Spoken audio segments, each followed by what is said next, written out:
What's up, folks? Welcome to another edition of From the Pressbox with Wade Neely. I'm your host, Pulaski Citizen Sports Editor, Wade Neely, and we are so delighted to be with you. This will be our final new episode, as it were, of the 2023 year.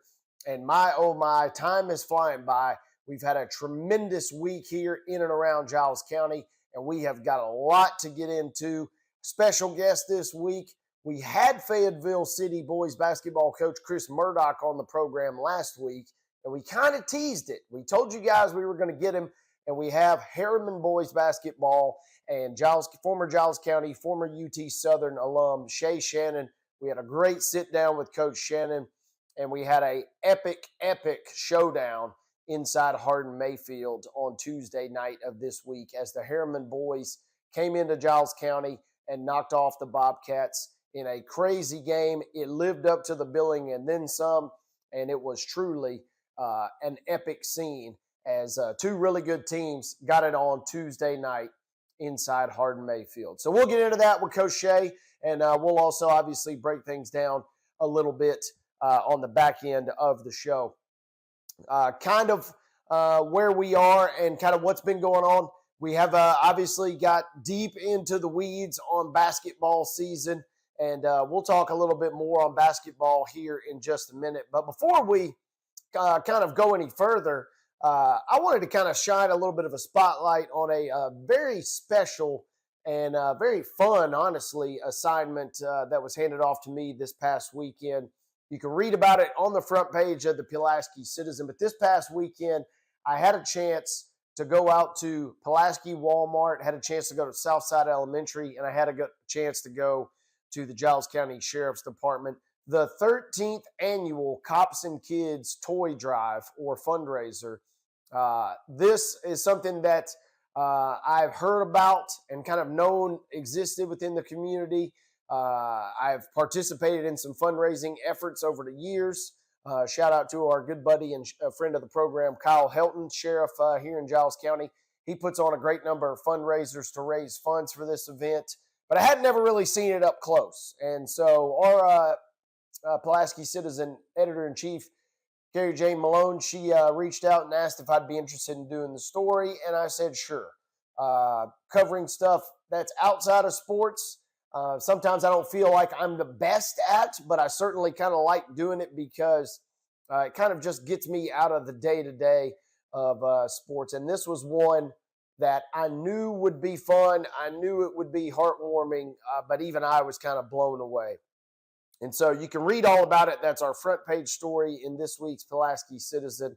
But I just got to give you a quick recap because the day started at 8 a.m. We were at Pulaski Walmart. The kids were already at the Sheriff's Department at around 7:30. 25 area youth who are in desperate need to have a good Christmas. Everybody deserves to have a good Christmas. And with this being our Christmas episode, I felt like we should shine a little light on that. So 25 area youth, this fundraiser event was supposed to be held the week prior, but Giles County schools were out due to illness. So the event was pushed back a week. They were still able to get it in. Five were unable to attend due to illness, and then a couple were out due to the reschedule. So we had 18 young men and young women in Giles County, and the Giles County Fraternal Order of Police did a fantastic job of bringing them over to Walmart. They got there at around 8:15, got off the school bus. They were immediately paired with a member of local law enforcement, whether it was the Tennessee Highway Patrol, whether it was the TWRA, Pulaski Police Department, of course, Giles County Sheriff Department.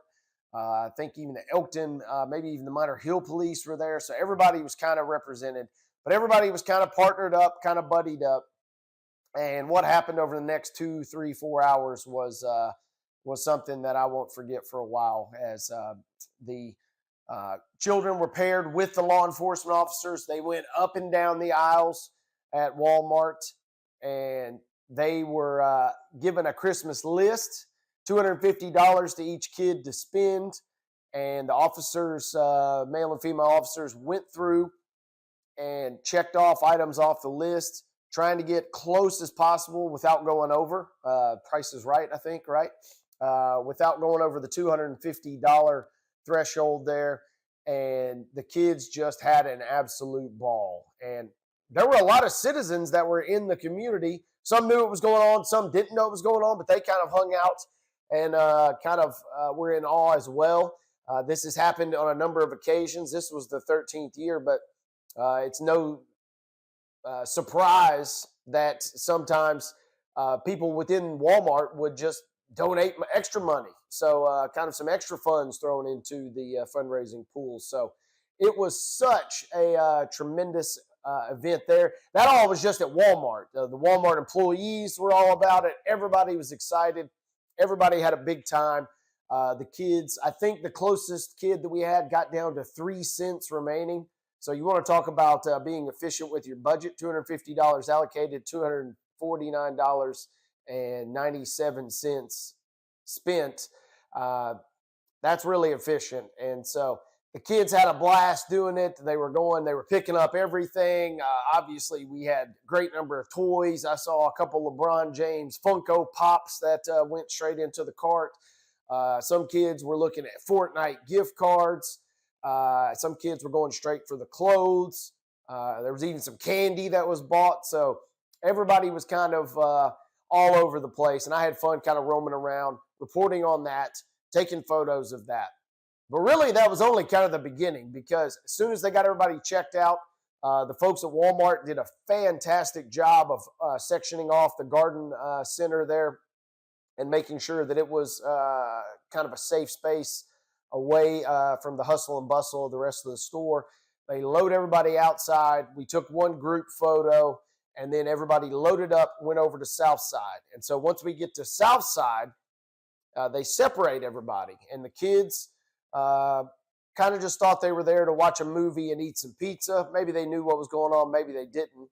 But they were separated. And while they were inside watching a movie, eating some pizza, all the law enforcement officers, all of the volunteers, and I got to give a special shout out to two good friends from Elkton, Jonathan Franklin and Wesley Hickman. Had fun catching up with them. We spent a lot of time, but everybody that was in, the adults were in the room, in the cafeteria, I should say, at Southside. They were wrapping the presents. And so while they were wrapping the presents, everybody was having fun. It was cool to see the officers kind of really just getting into the Christmas spirit. A lot of them had their friends and significant others with them as well. And so everybody kind of pitched in. Kind of like me, rapping skills are not a great forte of mine. And so it was good to see that some of our law enforcement officers also struggled a little bit in that regard. But hey, that's what significant others are for. Sometimes that's what family members are for. And so we got all the presents wrapped. And so as the kids are finishing up their pizza, as the adults kind of got everything squared away, then we bus back over to the sheriff's department. That's where the day began for the kids, and that's where it ended. Everybody gets back to the sheriff's department, and the kids are brought in into a private room where Santa Claus, yes, indeed, jolly old St. Nick himself was there. He was waiting on the kids, and Santa Claus one-on-one individual meetings with the kids, wished them a very Merry Christmas. He actually had a special surprise toy that I don't know if the kids were really anticipating or not, but they certainly looked surprised. And so each kid got an extra toy from Santa, got that one-on-one magical moment with Santa. And then while that was going on the outside of the Giles County Sheriff's Department, all of the law enforcement officers and, again, friends and volunteers, they were loading all the toys into the parents' vehicles as the parents had now arrived to pick up the kids. So now that everybody's loaded up, the kids have met Santa. They go outside, but there was still one final surprise as each and every single child was given a brand new bicycle. And again, all of that money coming from the Giles County Fraternal Order Police and their fundraising efforts throughout the year. Had a blast hanging out with Corey Medley all day long. Corey did a great job of kind of running the ship. A ton of tremendous volunteer work going into that project there, and Corey was the one that was really, really heading it up. David Crane from the TWRA, he obviously has been doing this thing a long time. He did a fantastic job kind of facilitating. he was guarding the pizza a little bit. For those who know David, he did a great job at a Walmart making sure all the items got checked out. But he was also serving as a little bit of the chef, so he was making sure nobody got too many extra pieces of pizza. And so he did a great job over there at Southside. And then as we closed the day, really about a 4-hour process. I think everybody was done by noon. And again, it is our front page story in this week's edition of the Pulaski Citizen. And again, that's just a story that I really would not have maybe necessarily volunteered to do. But once it was kind of put on my radar, I decided, yeah, this is something that we should do. And I was just absolutely blown away by that. So a true tip of the cap, a true kudos to all of the SROs and all of the members of the FOP that helped put that event on. That's the 13th year that Cops and Kids has gotten underway here in Giles County. And, man, it was a tremendous experience to see those young children, some big, some small. You know, there were tiny little kids all the way up to maybe potentially young teenagers. But everybody was pitching in to make sure they had the best Christmas experience possible. So that was a lot of fun. I encourage you guys to read that again, front page of this week's paper, also online now at PulaskiCitizen.com. We will break down sports in the back end of the show, but I wanted to make sure we snuck that in here off the beginning. Coming up next, though, we've got a great segment. Our good friend, he is a 2004 Giles County High School alumnus. He is a member of the 2003 Boys Basketball State Championship squad. He's also a championship-winning coach. He is Shay Shannon. He is the head coach of the Harriman Blue Devils. The Blue Devils were in town Tuesday, so we caught up with the Giles County alumni, and we asked him what it was like coming back to Hardin Mayfield Gymnasium to take on the Bobcats, and what a game it was. We'll break down the game in our final segment. But first, enjoy the interview with Shay. We had a great time catching up with Coach Shannon, and there's even a couple just stay tuned. There's a couple fun little questions at the end as we had fun talking about some of Shay and his close friends here in Giles County that came out to support him. So that's on the other side of this timeout. First segment is in the books. We are back in just a moment. You are watching From the Press Box with Wayne Neely, and we are back right after this. He shoots, and he scores!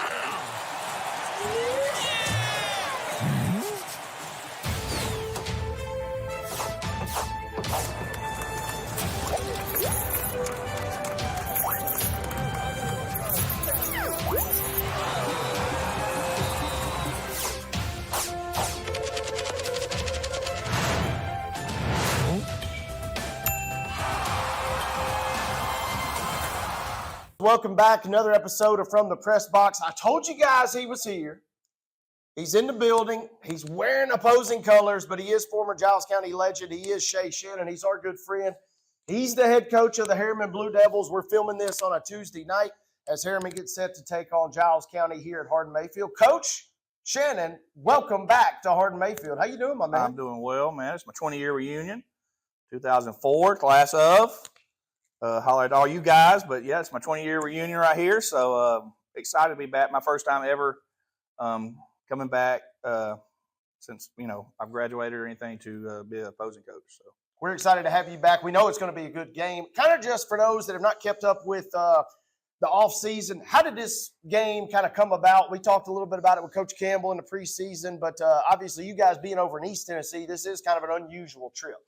It is. Well, I mean, I always try to do a trip every year with my team, and for years we've come to Richland for the Hall of Fame Classic and things like that. So we like to do team bonding, and instead of going and playing a Christmas tournament somewhere that I want to come here, come home. I got a lot of family friends here, so let them have an opportunity to catch us in action. It'll be a good one tonight, and let's kind of dive right in. We know that you guys are talented, just a couple of years removed from a state championship. Had to kind of weather some spells, but it seems like your team is back on the uptick through your first 10 games or so. How would you assess your squad? We're talented. We got a talented squad. We were young last year. We've got a lot of good class of juniors and sophomores. Our freshman class is good, but they're just not ready for the varsity level. And we've got two seniors, two talented seniors. So, we like our chances. We hope that we can put it all together and continue to get better and battle it out and weather everything through the year. And, games like this prepare us for postseason. one of those seniors, at least a little bored and talented. I think you're kind of sugarcoating a little bit. Jordan McCullum, what makes him so special? This is a kid that's been on a lot of teams' radars since his sophomore, maybe even freshman year for you guys. And now he's signed to go to Murray State. What does he bring to the table? Jordan's as talented as anybody I've ever coached. He do a little bit of everything. He's got the God gifted ability, 6'8", 6'11" wingspan. He can play, in college he'll be a wing, but he can play on the block. He just does a lot of things for us. He's the motor. We've got a lot of pieces around him, but obviously he's a big part of what we do. Yeah, he's been an interesting point of topic here in the community. Obviously, Giles County's got a really good post in JC on Coffee. Obviously, don't give away your game plan, but how do you see that matchup? What makes that matchup fun for the fans and for us broadcasters tonight? Well, you get two college-level basketball players who I think will have success at the next level going at each other. Right now at this point in the season, you're saying not to give away too much. I don't worry too much about who we play. I'm more worried about what we do right now until we are doing things to our, best potential. I guess I'll say we don't scout a whole lot this early. I know a lot of coaches do, but I'm more concerned about us being our best until later in the year we'll start incorporating scouting reports. But I know a little bit about Giles County. I know they're talented. I know this is a great opportunity for us to play somebody of this caliber at this time of the year. You guys last year, obviously, maybe not quite where you wanted your particular team to be, but down here in Pulaski, we kind of had a renaissance making that run to the Final Four. No, you kind of kept up as much as you could, at least with the Bobcats. As a former player and stand out yourself, how cool was that to see Coach Campbell, Tyler Smith, and the guys get that run to Murfreesboro? I love it. I have a home now. It's in Harriman. Yep. But this is still always, Pulaski will always have my heart. I pull for them. I want them to do well. Not tonight, but every other night. There's no doubt I want them to win. That was a whole lot of fun last year, going and seeing everybody I played with, went to school with, coming back and supporting them. I really enjoyed it. This is also a back-to-back for you guys. Again, we're recording this on Tuesday night, but last night you guys took on Fayetteville City, a team that Giles County just played last week. Another former local product, Coach Chris Murdoch. How did that matchup go, and how fun was it to go up against your old rival? You guys have already coached, I think, a time or two against each other. Yeah, we've had several games against each other. Going to there, this is what I like about this trip is, it's 3.5 hours, so we're not going to have a big fan base here. Yeah. We're playing two places that do have great fan bases, so we're on the road. We're kind of by ourselves. Having to stay in a hotel back to back, two talented teams. Last night we played well. We did some things really well, and as always, Murdoch's kid played extremely tough and hard. So we were fortunate to come out with a win last night. It was a big win for you guys again on the road. We'll get you out of here with the final few questions. What would you like to take out of a game or these games playing Murdoch and then Giles County tonight going forward? We know you guys playing a tough district, region, and even sectional just to get to state. Right. Well, we're seeing a different, anywhere you go to West Tennessee, Middle Tennessee, East Tennessee. Sometimes it's officiated a little different. There's different brands of basketball. But the biggest thing for us on this trip is team bonding.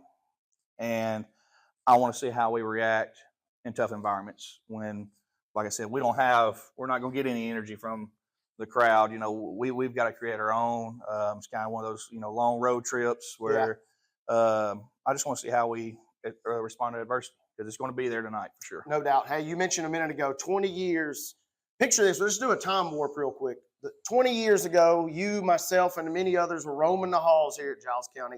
Which would have been more surprising if I told you this, okay? You follow with me? All right. Which would be more surprising, that you would have won a state championship as a player and as a coach, or that J.J. Brindley would be the mayor of Pulaski, if you had to pick between one of those two? Oh, man. That is tough. I knew JJ would do big things or be in jail, so I'm proud of him for doing what he's supposed to. I'm proud. I joke, but I really am proud of him. JJ's done a lot of great things. One of my best friends, and I think Pulaski has made a great decision. and I hope he continues to do things. I know he'll give it his all, just like I do in coaching.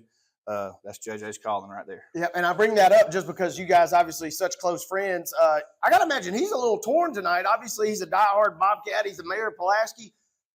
I might see him wearing a Giles County shirt over top, but he might. Did you supply him with any Harriman gear If to he wear? doesn't have any Harriman gear, I'm going to rent a billboard and impeachment. Okay. I'm going for impeachment. He better have a little bit of blue on. We're breaking a little bit of news here. Coach Shen, I mean, I really don't know how else we could end this interview.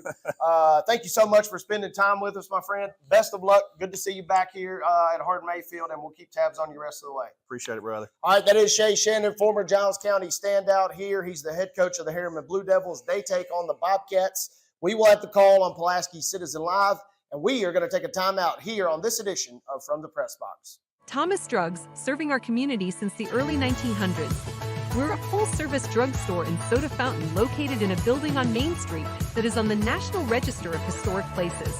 We have a staff of pharmacists with over 70 years of experience, and we are committed to offering the best care and service to our community.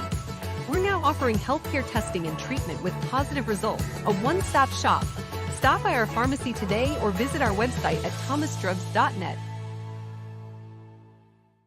We're back. Final segment here on From the Press Box. This is our final live episode, as it were, for the calendar year. We hope to have a best of show on tap for you next week. Thanks to our producer, Justin Kulik, for all of his hard work behind the scenes. But this will be our final original show, as it were, again, for the calendar year. I mentioned in our open, and we just saw the interview with head coach Shay Shannon, Harriman comes into Giles County and gets a win. 58-62, Giles County falls. They lose by 4. The Bobcats versus Harriman. Again, the Blue Devils are a team about 4 or 5 years removed from a state championship at the single A level, but they have got a loaded squad for Class A. And Jordan McCullum, wow, if you did not get out and get to see him in person on Tuesday, you missed a phenomenal young man and a talented athlete. He is going to be a big pickup for Coach Steve Prohm and the Murray State Racers, who have done a great job of developing talent. No coincidence, on Tuesday night, we were talking about Jordan and the Murray State connection there. It was the same night that John Morant, former Murray State product, got the game-winning basket in his return for the Memphis Grizzlies, my beloved Memphis Grizzlies, on Tuesday. So we know what Murray State can produce at the next level, so it'll be fun to see what Jordan does as he continues his career. He goes for 30-plus.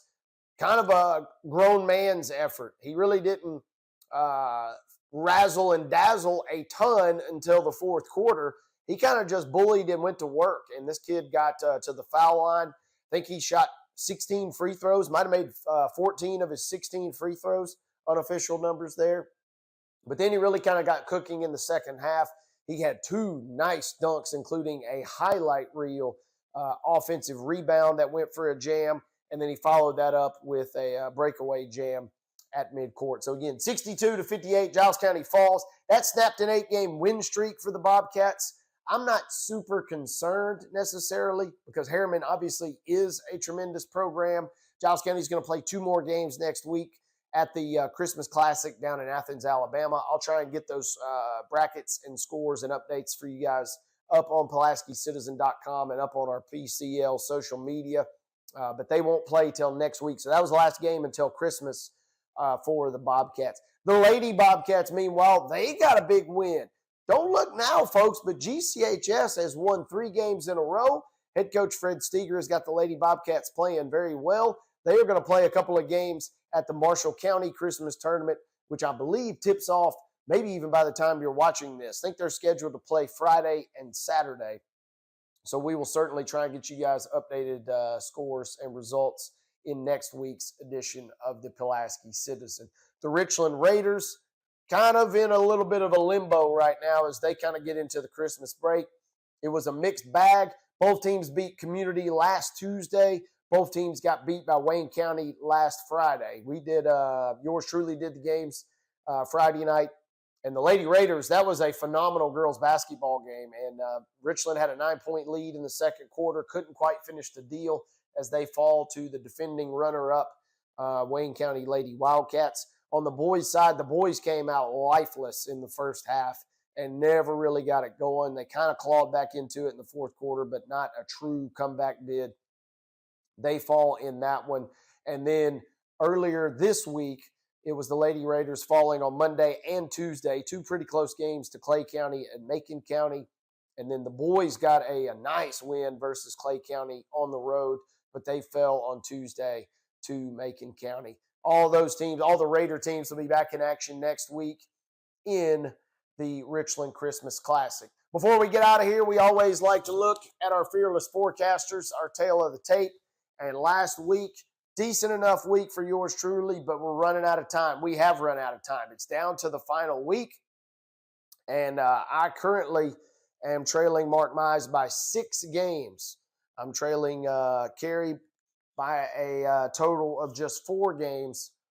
But you know what? I'm throwing the Hail Marys. I've said I was doing it for a couple weeks, and I kind of was throwing a few picks, oddball picks here and there. But the way bowl season goes and the way the standings are, I need to make sure that I at least give myself a chance to possibly win it. This is how I won the Fearless Forecasters last year. The Music City Bowl last year was Kentucky and Iowa. Mark Mize and I had differed on 4 different games. He had a 3-game lead, and it came down to that final game, and I picked Iowa to beat Kentucky in the Music City Bowl, and that one was what secured the win. So I'm going to try the same strategy again. So buckle up, folks. Reminder, if you pick perfect this week, you win $800. That is cold, hard cash that could be in your hand. A nice little windfall for somebody, potentially, if they go undefeated or pick perfect, rather, after the Christmas holiday. This week also, if you don't win, you'll still be eligible to win a Patagonia jacket, which is worth roughly $180 from Outlook. So we got a lot of good value in this week's Fearless Forecasters. Here we go. First game, I'm taking Rutgers over Miami. Mark took Miami. I got to go Rutgers.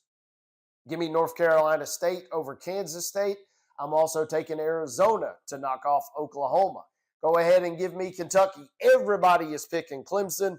I'm not really feeling Kentucky, but again, got to shake things up, so I'm going with the Wildcats to knock off Clemson. It pains me. I mean, it pains me to have to pick Notre Dame, but Oregon State seems like they're just reeling and don't have a lot to play for with all of the turmoil in their program, coaching staff leaving, a lot of transfer shakeups going on.